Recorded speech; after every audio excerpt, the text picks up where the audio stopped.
ಓಂ ಗಂ ಗಣಪತೆ ನಮಃ. ಓಂ ಹ್ರಾಂ ಹ್ರೀಂ ಹ್ರೌಂ ಸಹ ರವೇ ನಮಃ.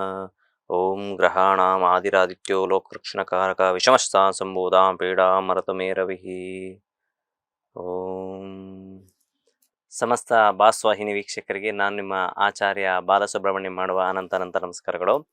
ವೀಕ್ಷಕರೇ, ವಾರ ಭವಿಷ್ಯ ಕಾರ್ಯಕ್ರಮಕ್ಕೆ ಸ್ವಾಗತ. ಒಂದು ವಿಶೇಷವಾದಂತಹ ಮಾಹಿತಿನ ನಾನು ನಿಮ್ಮ ಮುಂದೆ ಇಡ್ಲಿಕ್ಕೆ ಪ್ರಯತ್ನ ಮಾಡ್ತಿದ್ದೀನಿ. ನೋಡಿ, ಫಸ್ಟು ಪಂಚಾಂಗ ಶ್ರವಣ. ಶ್ರೀ ವಿಶ್ವವಸು ನಾಮ ಸಂವತ್ಸರ, ಉತ್ತರಾಯಣ, ಶಿಷ್ಯ ಋತು, ಮಾಘ ಮಾಸ, ಶುಕ್ಲ ಪಕ್ಷದ ಸಪ್ತಮಿ, ಅಷ್ಟಮಿ, ನವಮಿ, ದಶಮಿ, ಏಕಾದಶಿ, ದ್ವಾದಶಿ, ತ್ರಯೋದಶಿ, ಚತುರ್ದಶಿ, ಇದೇ ರೀತಿ ತಿಥಿವರ್ಗಗಳು ಜರುಗುವಂಥದ್ದು. ಏನು ವಿಶೇಷವಾದಂತಹ ಮಾಹಿತಿ ಅಂದರೆ ರಥಸಪ್ತಮಿ. ನೋಡಿ, ಈ ರಥಸಪ್ತಮಿ ಅಂದು ಸೂರ್ಯನ ತೇರು ಬರುವಂಥದ್ದು ಅಂತ ಒಂದು ಶಾಸ್ತ್ರದಲ್ಲಿ ಉಲ್ಲೇಖ ಆಗುತ್ತೆ.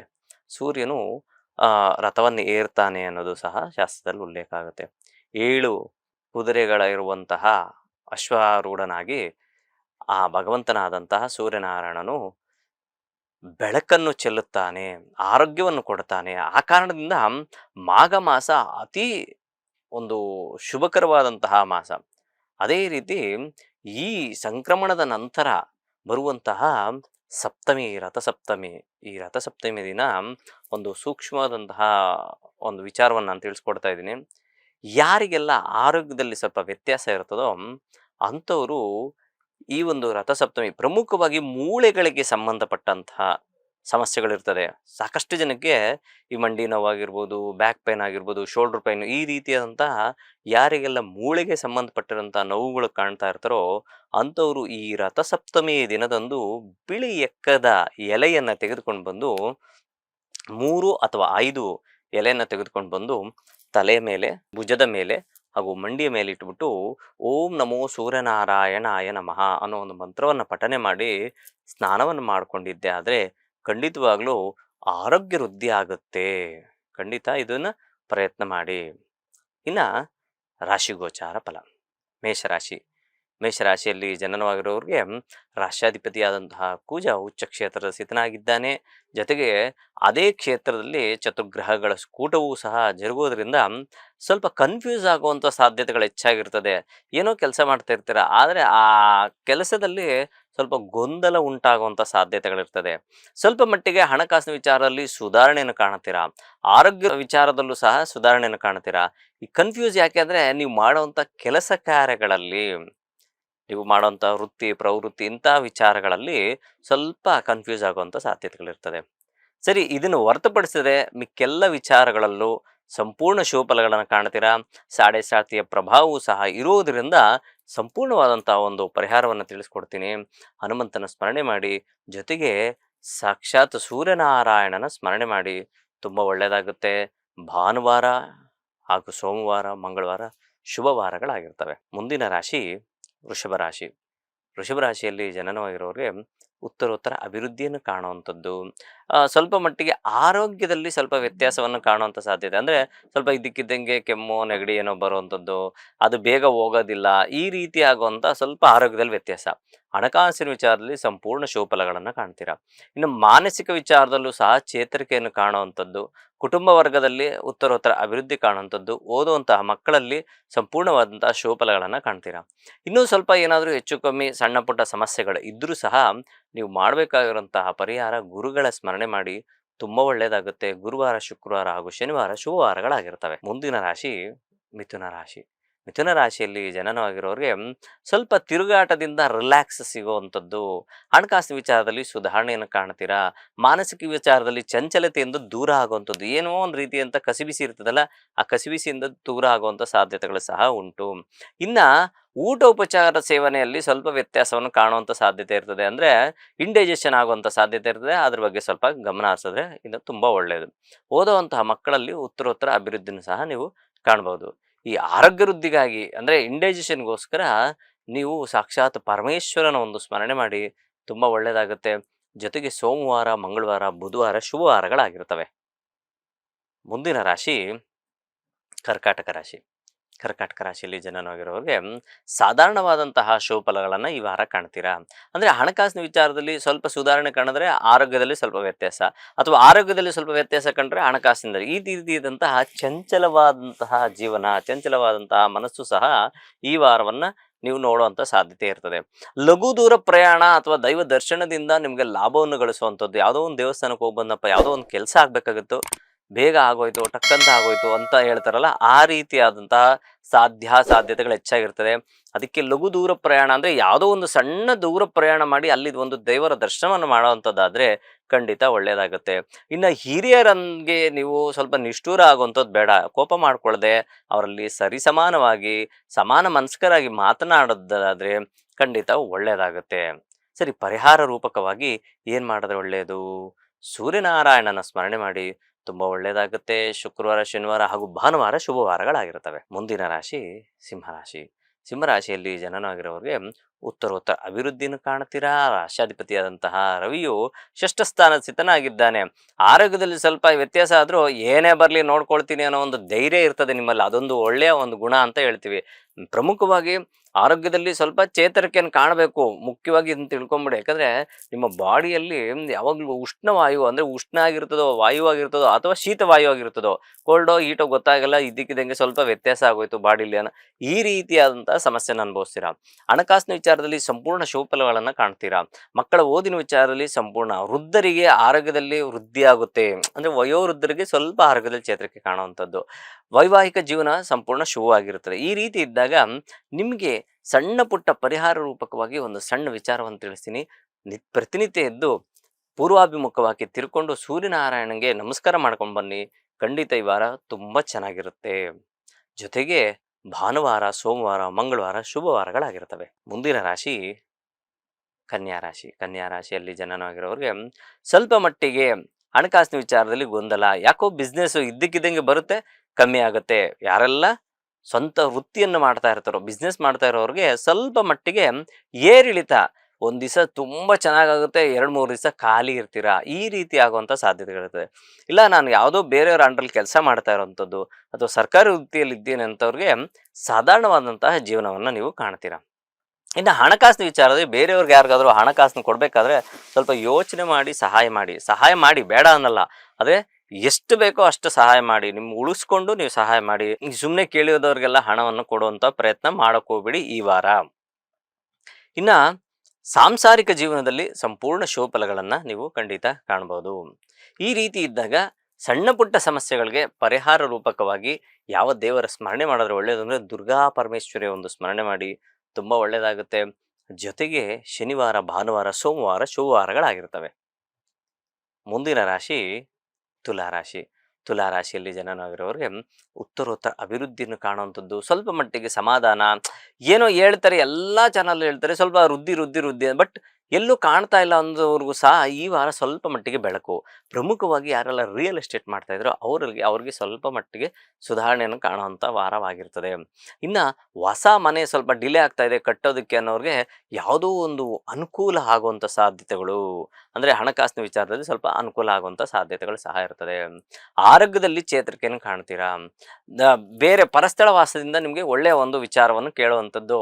ಅಂದರೆ ಯಾವುದೋ ಒಂದು ದೇವಾಲಯಕ್ಕೆ ಹೋದ್ವಿ, ಅಲ್ಲೊಂದು ನಿದ್ದೆ ಮಾಡಿ ಬಂದ್ವಿ, ಆ ಒಂದು ನಿದ್ದೆ ಮಾಡಿ ಬಂದಾಗಿಂದ ಮನೆಯಲ್ಲಿ ತುಂಬ ಚೆನ್ನಾಗಿದೆ ಆ ರೀತಿಯಾದಂತಹ, ಅಥವಾ ಯಾರೋ ಒಬ್ಬರ ಹಿರಿಯರು, ನಮ್ಮ ಅಜ್ಜಿ ಮನೆಗೋ ನಮ್ಮ ತಾತನ ಮನೆಗೋ ಈ ರೀತಿಯಾದಂತಹ ಹಿರಿಯರ ಮನೆಗೆ ಹೋಗಿದ್ವಿ, ಅವ್ರ ಆಶೀರ್ವಾದ ಮಾಡ್ಕೊಂಬಂದ್ವಿ, ಖಂಡಿತ ಒಳ್ಳೇದಾಗ್ತಾ ಇದೆ, ಏನೋ ಗೊತ್ತಿಲ್ಲ. ಅಥವಾ ನಿಮ್ಗೆ ಸಮಾನ ಯಾರೋ ಒಬ್ಬರು ಪರಿಚಯ ಇರುವಂತಹ ಗುರುಗಳಾಗಿರ್ಬೋದು, ಅಂಥವ್ರು ಒಂದು ದರ್ಶನ ಮಾಡ್ಕೊಂಬಂದ್ರು ಸಹ ಅವರ ಆಶೀರ್ವಾದದಿಂದ ನಿಮಗೆ ತುಂಬ ಒಳ್ಳೆಯದಾಗುತ್ತೆ. ಗುರುಗಳ ಸ್ಮರಣೆ ಮಾಡಿ, ಈ ವಾರ ತುಂಬ ಒಳ್ಳೆಯದಾಗುತ್ತೆ. ಜೊತೆಗೆ ಶುಕ್ರವಾರ, ಶನಿವಾರ, ಭಾನುವಾರ ಶುಭವಾರಗಳಾಗಿರ್ತವೆ. ಮುಂದಿನ ರಾಶಿ ವೃಶ್ಚಿಕ ರಾಶಿ. ವೃಶ್ಚಿಕ ರಾಶಿಯಲ್ಲಿ ಜನನವಾಗಿರೋರಿಗೆ ಸ್ವಲ್ಪ ಮಟ್ಟಿಗೆ ಮೂರನೇ ವ್ಯಕ್ತಿಗಳು ತೃತೀಯ ಭಾವದಲ್ಲಿ ಚತುರ್ಗ್ರಹ ಕೂಟವನ್ನು ಸಂಚಾರ ಆಗ್ತಾ ಇರಬೇಕಾದ್ರೆ ಸಾಮಾನ್ಯವಾಗಿ ಮೂರನೇ ವ್ಯಕ್ತಿಗಳು ಸ್ನೇಹಿತರಿರ್ಬೋದು, ಸಹಪಾಠಿಗಳಿರ್ಬೋದು, ಸಹೋದ್ಯೋಗಿಗಳಿರ್ಬೋದು, ಸಹೋದರರಿರ್ಬೋದು, ಈ ರೀತಿಯ ವ್ಯಕ್ತಿಗಳಿಂದ ನಿಮಗೆ ಅನಾನುಕೂಲ. ಅಂದರೆ ಯಾವ ರೀತಿಯಾದಂಥ ಅನಾನುಕೂಲ ಅಂದರೆ ಯಾವುದೋ ಒಂದು ಬಿಸ್ನೆಸ್ ಮಾಡಬೇಕು ಅಂದ್ಕೊಂಡಿರ್ತೀರ, ಅವ್ರು ಬಂದು ಡಿಸ್ಟರ್ಬ್ ಮಾಡೋವಂಥದ್ದು ಸಾಧ್ಯತೆಗಳು ಹೆಚ್ಚಾಗಿರ್ತದೆ. ಯಾವುದೋ ಒಂದು ಒಳ್ಳೆ ವ್ಯವಹಾರಕ್ಕೆ ಕೈ ಹಾಕಬೇಕು ಅಂದ್ಕೊಂಡಿರ್ತಾರೆ, ಆ ವ್ಯವಹಾರ ಆಗಲ್ಲ ಅಂತ ಮೊದಲೇ ಅವರು ಕೆಟ್ಟ ನುಡಿಯನ್ನು ನುಡಿದು ಬಿಟ್ಟಿರ್ತಾರೆ. ಇದನ್ನ ಗಮನ ಹರಿಸ್ಬೇಕು. ಆ ಕಾರಣದಿಂದ ನೀವೇನೇ ಬಿಸ್ನೆಸ್ ಮಾಡ್ಕೊಬೇಕಾದ್ರೂ ಈ ವಾರ ಯಾರನ್ನೂ ಜಾಸ್ತಿ ಹಚ್ಕೊಳಕ್ ಹೋಗ್ಬೇಡಿ. ಇನ್ನು ಓದುವಂಥ ಮಕ್ಕಳಲ್ಲಿ ಅಭಿವೃದ್ಧಿಯನ್ನು ಕಾಣ್ತೀರಾ. ವೈವಾಹಿಕ ಜೀವನದಲ್ಲೂ ಸಹ ಸಂಪೂರ್ಣ ಶುಭಫಲಗಳನ್ನು ಕಾಣ್ತೀರಾ. ಆರೋಗ್ಯದಲ್ಲೂ ವೃದ್ಧಿಯನ್ನು ಕಾಣ್ತೀರಾ. ಮಿಕ್ಕೆಲ್ಲ ವಿಚಾರದಲ್ಲೂ ಸಂಪೂರ್ಣ ಶುಭಫಲಗಳನ್ನು ನೀವು ಕಾಣ್ತೀರಾ. ಪರಿಹಾರ ರೂಪಕವಾಗಿ ಸುಬ್ರಹ್ಮಣ್ಯನ ಸ್ಮರಣೆ ಮಾಡಿ, ಜೊತೆಗೆ ವಿನಾಯಕನ ಸ್ಮರಣೆ ಮಾಡಿ. ತುಂಬ ಒಳ್ಳೆಯದಾಗುತ್ತೆ. ಮಂಗಳವಾರ, ಬುಧವಾರ, ಗುರುವಾರ ಶುಭವಾರಗಳಾಗಿರ್ತವೆ. ಮುಂದಿನ ರಾಶಿ ಧನುಸ್ಸು ರಾಶಿ. ಧನು ರಾಶಿಯಲ್ಲಿ ಜನನವಾಗಿರೋರು ಸ್ವಲ್ಪ ಮಾತಿನ ವಿಚಾರದಲ್ಲಿ ಹುಷಾರಾಗಿದ್ದರೆ, ಗಂಭೀರವಾಗಿದ್ದರೆ ಸಂಪೂರ್ಣವಾದಂತಹ ಶುಭಫಲಗಳನ್ನು ಖಂಡಿತ ಕಾಣ್ಬೋದು. ಬಾಯಿ ಜಾರ್ಬಿಟ್ಟು ಏನೋ ಮಾತಾಡೋಕೆ ಹೋಗಿ ಏನೋ ಮಾತಾಡಿ ಸ್ವಲ್ಪ ಸಮಸ್ಯೆನ ಅನುಭವಿಸುವಂಥ ಸಾಧ್ಯತೆ ಇರ್ತದೆ. ಅದನ್ನು ದಯವಿಟ್ಟು ಮಾಡ್ಕೊಳಕ್ಕೆ ಹೋಗಬೇಡಿ. ನೇರವಾದಂತಹ ಮಾತಿನಿಂದ ಸ್ವಲ್ಪ ಬೇರೆಯವರು ನಿಷ್ಠೂರ ಆಗ್ತೀರಾ. ಅಂದರೆ ನೀವು ನಿಷ್ಠೂರ ಆಗ್ತೀರಾ. ನೀವು ನೇರವಾಗಿ ಮಾತಾಡಿರ್ತೀರಾ, ಬೇರೆಯವರಿಂದ ನೀವು ನಿಷ್ಠೂರ ಆಗುವಂಥ ಸಾಧ್ಯತೆ ಇರ್ತದೆ. ಆ ಕಾರಣದಿಂದ ಯಾರತ್ತ ಎಷ್ಟು ಮಾತಾಡಬೇಕೋ ಅಷ್ಟೇ ಮಾತಾಡಿ, ತುಂಬ ಒಳ್ಳೆಯದಾಗುತ್ತೆ. ಇನ್ನು ಹಣಕಾಸಿನ ವಿಚಾರದಲ್ಲಿ ವೃದ್ಧಿಯನ್ನು ಕಾಣುವಂಥದ್ದು, ಯಾವುದೋ ಅರಿಯರ್ಸ್ ಬರುವಂಥದ್ದಾಗಿರ್ಬೋದು, ನಿಮ್ಮ ಕೈ ಸೇರುವಂಥ ಹಣಕಾಸು ಹಳೆಯ ಒಂದು ಬಡ್ಡಿ ಯಾರಿಗೋ ಕೊಟ್ಟಿರ್ತೀರಾ, ಏನೋ ನಾಳೆ ನಾಳಿದ್ದು ಕೊಡ್ತಾರೆ ಅಂತ, ಅದು ಸಹ ನಿಮ್ಮ ಕೈ ಸೇರುವಂಥ ಸಾಧ್ಯತೆಗಳು ಸಹ ಉಂಟು. ಕುಟುಂಬ ವರ್ಗದಲ್ಲಿ ಸ್ವಲ್ಪ ಕಿರಿಕಿರಿ ಆಗುವಂಥ ಸಾಧ್ಯತೆ ಇರುತ್ತದೆ. ಮೂರನೇ ವ್ಯಕ್ತಿಗಳಿಂದ ಸ್ವಲ್ಪ ಗಮನ ಹರಿಸಿದ್ರೆ ಒಳ್ಳೆಯದು. ಮಕ್ಕಳ ಓದಿನ ವಿಚಾರದಲ್ಲಿ ಸಂಪೂರ್ಣ ಶುಭಫಲ. ತಂದೆ ತಾಯಿಯ ಆರೋಗ್ಯದಲ್ಲಿ ಸಂಪೂರ್ಣ ಚೇತರಿಕೆಯನ್ನು ಕಾಣ್ತೀರಾ. ಇಷ್ಟೆಲ್ಲ ವಿಚಾರ ಇದ್ದಾಗ ನೀವು ಪರಿಹಾರ ರೂಪಕವಾಗಿ ಹನುಮಂತನ ಸ್ಮರಣೆ ಮಾಡಿ, ತುಂಬ ಒಳ್ಳೆಯದಾಗುತ್ತೆ. ವಾಗ್ದೇವಿ ಸರಸ್ವತಿಯ ಒಂದು ಸ್ಮರಣೆ ಮಾಡಿ, ತುಂಬ ಒಳ್ಳೆಯದಾಗುತ್ತೆ. ನಿಮಗೆ ಸೋಮವಾರ, ಭಾನುವಾರ ಹಾಗೂ ಬುಧವಾರ ಶುಭವಾರಗಳಾಗಿರ್ತವೆ. ಮುಂದಿನ ರಾಶಿ ಮಕರ ರಾಶಿ. ಮಕರ ರಾಶಿಯಲ್ಲಿ ಜನನವಾಗಿರೋರಿಗೆ ನೋಡಿ, ರಾಶಿಯಲ್ಲಿ ಯಾವಾಗ ಗ್ರಹಗಳು ಹೆಚ್ಚಾದಂಥದ್ದಿದ್ದಾಗ ಸ್ವಲ್ಪ ಎಲ್ಲ ವಿಚಾರದಲ್ಲೂ ವ್ಯತ್ಯಾಸವನ್ನು ಕಾಣ್ತೀರಾ. ಕೋಪ ಹೆಚ್ಚಾಗುವಂಥದ್ದಾಗಿರ್ಬೋದು, ಉಷ್ಣವಾಯು ಅಥವಾ ಉಷ್ಣದಿಂದ ಶೀತ ಆಗುವಂಥದ್ದು ಅಥವಾ ಶೀತದಿಂದ ಉಷ್ಣ ಆಗುವಂಥದ್ದು, ಸ್ವಲ್ಪ ಆರೋಗ್ಯದಲ್ಲಿ ವ್ಯತ್ಯಾಸ ಕಾಣುವಂಥ ಸಾಧ್ಯತೆ. ಹಣಕಾಸಿನ ವಿಚಾರದಲ್ಲೂ ಸ್ವಲ್ಪ ಗೊಂದಲ ಆಗುವಂಥದ್ದು. ಯಾವುದೋ ರಿಯಲ್ ಎಸ್ಟೇಟ್ ಮಾಡ್ತಾ ಇದ್ವಿ ಅಥವಾ ಯಾವುದೋ ಒಂದು ಬಿಸ್ನೆಸ್ ಮಾಡ್ತೀವಿ, ಇದ್ದಕ್ಕಿದ್ದಂಗೆ ಅದು ಫೇಲ್ಯೂರ್ ಆಗೋಯ್ತು, ಯಾಕೆ ಫೇಲ್ಯೂರ್ ಆಯಿತು ಅನ್ನೋದೇ ಗೊತ್ತಾಗಲ್ಲ. ಈ ರೀತಿ ಗೊಂದಲ ಮೂಡುವಂಥ ಸಾಧ್ಯತೆ ಇರ್ತದೆ. ಮಧ್ಯಾರ್ಧದ ನಂತರ ಸ್ವಲ್ಪ ಚಿಗುರುಕೊಳ್ಳುವಂಥ ಸಾಧ್ಯತೆ ಸಹ, ಮಧ್ಯದ ನಂತರ ಸ್ವಲ್ಪ ಚಿಗುರು ಕಾಣುವಂಥ ಸಾಧ್ಯತೆ ಸಹ ಉಂಟು. ಇನ್ನು ಮಾತನ್ನು ಕೊಡುವಂಥದ್ದು, ಯಾರಿಗಾದ್ರೂ ಮಾತು ಕೊಟ್ಬಿಟ್ಟು ಸ್ವಲ್ಪ ನೀವು ಮಾತು ಉಳಿಸ್ಕೊಳಕ್ಕಾಗಲ್ಲ. ಇದ್ರ ಬಗ್ಗೆ ಸ್ವಲ್ಪ ಗಮನ ಹರಿಸಿ. ಯಾರಿಗೋ ಪ್ರಾಮಿಸ್ ಮಾಡಿಬಿಟ್ಟಿದ್ದೆ, ಹಣಕಾಸು ವ್ಯವಸ್ಥೆ ಮಾಡಿಕೊಡ್ತೀನಿ ಅಂತ, ಅವ್ರು ಬಂದುಬಿಡ್ತಾರೆ ಅನ್ನೋ ಕನ್ಫ್ಯೂಸ್ ಆಗುವಂಥ ಸಾಧ್ಯತೆ ಇರ್ತದೆ. ದಯವಿಟ್ಟು ಆ ಗೊಂದಲಕ್ಕೆ ಹೋಗಬೇಡಿ. ಇನ್ನು ಇಷ್ಟೆಲ್ಲ ಇದ್ದಾಗ ಸ್ವಲ್ಪ ಮಿಶ್ರ ಫಲವೇ ಅಂತ ತಿಳ್ಕೋಬೇಕು. ಪರಿಹಾರ ಏನು ಮಾಡಿಕೊಂಡ್ರೆ ಒಳ್ಳೆಯದು? ಸಂಪೂರ್ಣವಾಗಿ ಆ ದುರ್ಗೆಯ ಒಂದು ಸ್ಮರಣೆ ಮಾಡಿ, ನೀವು ಖಂಡಿತವಾಗ್ಲೂ ಈ ವಾರ ತುಂಬ ಒಳ್ಳೆಯದಾಗುತ್ತೆ. ಯಾವ್ದಾದ್ರು ಒಂದು ದುರ್ಗಾ ಪರಮೇಶ್ವರಿ ಇಲ್ಲ, ಎಲ್ಲೂ ಇಲ್ಲ ಅಂದರೆ ಹೆಣ್ಣು ದೇವಸ್ಥಾನಕ್ಕೆ ಹೋಗಿ ಬರುವಂಥ ಪ್ರಯತ್ನ ಮಾಡಿದ್ರೆ ತುಂಬ ಒಳ್ಳೆಯದಾಗುತ್ತೆ. ಶನಿವಾರ, ಬುಧವಾರ ಶುಭವಾರಗಳಾಗಿರ್ತವೆ. ಮುಂದಿನ ರಾಶಿ ಕುಂಭರಾಶಿ. ಕುಂಭರಾಶಿಯಲ್ಲಿ ಜನನವಾಗಿರೋರಿಗೆ ನೋಡಿ, ಪಂಚಮಂ ಪೂರ್ವ ಪುಣ್ಯ ಸ್ಥಾನಂ ಪೂರ್ವ ಪುಣ್ಯೇ ಗುರುಸ್ಥಿತಿ ಅಂತ ಹೇಳ್ತೀವಿ. ಬೃಹಸ್ಪತಿ ಸ್ಥಿತಿನ ಆಗಿದ್ದಾಗ ಪೂರ್ವ ಪುಣ್ಯ ತುಂಬ ಚೆನ್ನಾಗಿದೆ. ಆದರೆ ವ್ಯಯಭಾವಗಳಲ್ಲಿ ಪಾಪಗ್ರಹಗಳು ಶುಭಗ್ರಹಗಳ ಯುತಿ ಇರೋದ್ರಿಂದ ಏನಾಗುತ್ತೆ, ಇದೇ ವ್ಯತ್ಯಾಸ ಕಾಣುವಂಥದ್ದು, ಲಾಸನ್ನು ತೋರಿಸುವಂಥದ್ದು. ಅಂದರೆ ಖರ್ಚು ಹೆಚ್ಚಾಗುವಂಥದ್ದು, ಧರ್ಮ ಕಾರ್ಯಗಳಿಗೆ ಹೆಚ್ಚಾಗಿ ಖರ್ಚು ಮಾಡುವಂಥದ್ದು. ಎಲ್ಲೋ ಹೋಗಿದ್ವಪ್ಪ, ಸುಮ್ಮನೆ ಖರ್ಚಾಗೋಯ್ತು, ಯಾವುದೋ ಟೂರ್ ಹೋಗಿದ್ವಿ, ಯಾರ್ದೋ ಮದುವೆಗೆ ಹೋಗಿದ್ವಿ, ಈ ರೀತಿಯಾದಂತಹ ಬೇಕಾಗಿರಲಿಲ್ಲ ಆದರೂ ಹೋಗಿ ಬಂದ್ವಿ, ಸುಮ್ಮನೆ ಖರ್ಚಾಯಿತು, ಈ ರೀತಿ ಖರ್ಚನ್ನು ತೋರಿಸುವಂಥ ವಾರ ನಿಮ್ಮದಾಗಿರ್ತದೆ. ಇದ್ರ ಬಗ್ಗೆ ಸ್ವಲ್ಪ ಗಮನ ಹರಿಸಿ ಖರ್ಚನ್ನು ಕಮ್ಮಿ ಮಾಡಿಕೊಂಡ್ರೆ ತುಂಬ ಒಳ್ಳೆಯದು. ಓದುವಂಥ ಮಕ್ಕಳಿಗಂತೂ ಸಂಪೂರ್ಣ ಶುಭಫಲಗಳನ್ನು ಖಂಡಿತ ನೀವು ಕಾಣ್ಬೋದು. ಅದನ್ನು ಹೊರತುಪಡಿಸಿ ಅವಿವಾಹಿತರಿಗೆ ಪ್ರಮುಖವಾಗಿ ಯಾರಿಗೆಲ್ಲ ಮದುವೆ ಆಗಿಲ್ವೋ ಅಂಥವ್ರಿಗೆ ಈ ವಾರ ಏನಾದರೂ ಹುಡುಗ ಹುಡುಗಿ ನೋಡುವಂಥ ಪ್ರಯತ್ನಗಳು ಮಾಡಿದ್ರೆ ಖಂಡಿತ ವಿವಾಹ ಅನುಕೂಲ ಸಹ ಉಂಟು. ಇಷ್ಟೆಲ್ಲ ಇದ್ದಾಗ ನೀವು ಏನಾದರೂ ಒಂದು ಪರಿಹಾರ ಮಾಡ್ಕೊಳ್ಳಬೇಕು, ಸಣ್ಣ ಪುಟ್ಟ ಪರಿಹಾರ. ವಿನಾಯಕನ ಸ್ಮರಣೆ ಮಾಡಿ, ಜೊತೆಗೆ ಸುಬ್ರಹ್ಮಣ್ಯನ ಸ್ಮರಣೆ ಮಾಡಿ, ಸಂಪೂರ್ಣ ಶುಭ ಫಲಗಳು ಕಾಣ್ತೀರಾ. ಇನ್ನು ಹನುಮಾನ್ ಚಾಲೀಸ್ ಪ್ರತಿನಿತ್ಯ ಹೇಳ್ಕೊಳ್ಳೇಬೇಕಾಗುತ್ತೆ. ಶನಿವಾರ, ಭಾನುವಾರ, ಸೋಮವಾರ ಶುಭವಾರಗಳಾಗಿರ್ತವೆ. ಮುಂದಿನ ರಾಶಿ ಮೀನರಾಶಿಯಲ್ಲಿ ಜನನಾಗಿರೋರಿಗೆ ಸ್ವಲ್ಪ ಕನ್ಫ್ಯೂಸ್ ಆಗಿರ್ತದೆ. ಆ ಕನ್ಫ್ಯೂಸಿಂದ ದೂರ ಬರ್ತೀರಾ, ರಿಲ್ಯಾಕ್ಸ್ ಆಗ್ತೀರಾ. ಯಾಕೆ ರಿಲ್ಯಾಕ್ಸ್ ಆಗುವಂಥದ್ದು? ಯಾವ ರೀತಿಯಾದಂಥ ರಿಲ್ಯಾಕ್ಸ್ ಅಂದರೆ, ಕೆಲಸದಲ್ಲಿ ಸ್ವಲ್ಪ ಗೊಂದಲ ಉಂಟಾಗಿರ್ತದೆ, ಆ ಗೊಂದಲದಿಂದ ದೂರ ಬರ್ತೀರಾ. ಇದೆಲ್ಲ ನಾನು ಮಾಡೋ ಕೆಲಸ ಅಲ್ಲ, ಆದರೂ ನನಗೆ ಒಪ್ಪಿಸ್ಬಿಟ್ಟಿದ್ದಾರಲ್ಲ ಅಂತ ಒಂದು ಕನ್ಫ್ಯೂಸ್ ಆಗುತ್ತೆ. ಮೂರನೇ ವ್ಯಕ್ತಿಗಳು ಅಥವಾ ಫ್ರೆಂಡ್ಸ್ ಆಗಿರ್ಬೋದು ಅಥವಾ ನಿಮ್ಮ ಮನೆಯವರು ಯಾರೋ ಒಬ್ಬರು ನಿಮಗೆ ಆ ಕೆಲಸಕ್ಕೆ ಸ್ವಲ್ಪ ಸಪೋರ್ಟ್ ಮಾಡ್ತಾರೆ. ಇದಂಗಲ್ಲ ಹಂಗೆ ಈ ರೀತಿ ಮಾಡಿದ್ರೆ ಅನುಕೂಲ ಆಗುತ್ತೆ ಅನ್ನೋ ಒಂದು ಸಪೋರ್ಟ್ ಮಾಡ್ತಾರೆ. ಖಂಡಿತ ಆ ಸಪೋರ್ಟ್ ಇಂದ ನಿಮಗೆ ಸಂಪೂರ್ಣ ಶುಭಫಲಗಳನ್ನ ಕಾಣ್ತೀರಾ. ಉತ್ತರೋತ್ತರ ಅಭಿವೃದ್ಧಿನ ಮಾಡಿ ಎಲ್ಲ ವಿಚಾರದಲ್ಲೂ ಶೈನ್ ಆಗುವಂತ ಸಾಧ್ಯತೆಗಳು ಸಹ ಉಂಟು. ಯಾವುದೋ ಅಪ್ಲಿಕೇಶನ್ ಹಾಕಿದೀನಿ ಕೆಲಸ ಬರ್ತಾ ಇಲ್ಲ ಅನ್ನೋರ್ಗೂ ಸಹ ಈ ವಾರ ತುಂಬಾ ಅನುಕೂಲ ಆಗುವಂತ ಸಾಧ್ಯತೆಗಳು ಹೆಚ್ಚಾಗಿರ್ತದೆ. ಹೊಸ ಕೆಲಸಕ್ಕೆ ಯಾರೆಲ್ಲ ಸೇರ್ಕೋಬೇಕು ಈ ವಾರ ಹೋದ್ರೆ ತುಂಬಾ ಒಳ್ಳೇದಾಗುತ್ತೆ. ಹಣಕಾಸಿನ ವಿಚಾರದಲ್ಲಿ ಸ್ವಲ್ಪ ಸುಧಾರಣೆಯನ್ನು ಕಾಣ್ತೀರಾ. ಮಾನಸಿಕ ವಿಚಾರದಲ್ಲೂ ಸಹ ಚೇತರಿಕೆಯನ್ನು ಕಾಣುವಂಥದ್ದು. ಆರೋಗ್ಯದಲ್ಲೂ ಸಹ ಸ್ವಲ್ಪ ಚೇತರಿಕೆ, ಸ್ವಲ್ಪ ಕೈಕಾಲು ನೋವು ಈ ರೀತಿ ಇರ್ತದೆ. ಅದು ಸಹ ಕೈಕಾಲು ನೋವೆಲ್ಲ ನಿವಾರಣೆಯಾಗಿ ಸಂಪೂರ್ಣ ಶುಭಫಲಗಳನ್ನು ನೀವು ಕಾಣ್ತೀರಾ. ಪರಿಹಾರ ರೂಪಕವಾಗಿ ವಿನಾಯಕನ ಸ್ಮರಣೆ ಜೊತೆಗೆ ಹನುಮಂತನ ಸ್ಮರಣೆ ಮಾಡಿದ್ರೆ ತುಂಬಾ ಒಳ್ಳೆಯದು. ಭಾನುವಾರ, ಗುರುವಾರ ಹಾಗೂ ಶುಕ್ರವಾರ ಶುಭವಾರಗಳಾಗಿರ್ತದೆ ಅಂತ ಹೇಳ್ತಾ ಈ ವಾರದ ಕಾರ್ಯಕ್ರಮ ಮುಗಿಸ್ತಾ ಇದ್ದೀನಿ. ಪ್ರಪಂಚದಲ್ಲಿರುವ ಪ್ರಾಣಿ, ಪಕ್ಷಿ, ಜೀವರಾಶಿ, ಸಸ್ಯಚರ, ಜಲಚರ ಎಲ್ಲರೂ ಚೆನ್ನಾಗಿರಲಿ ಅಂತ ಭಾವಿಸೋಣ. ಎಲ್ಲರೂ ಸಮಾನ ಮನಸ್ಕರಾಗಿ ಜೀವನ ಮಾಡೋಣ. ಎಲ್ಲರಿಗೂ ನಮಸ್ಕಾರ.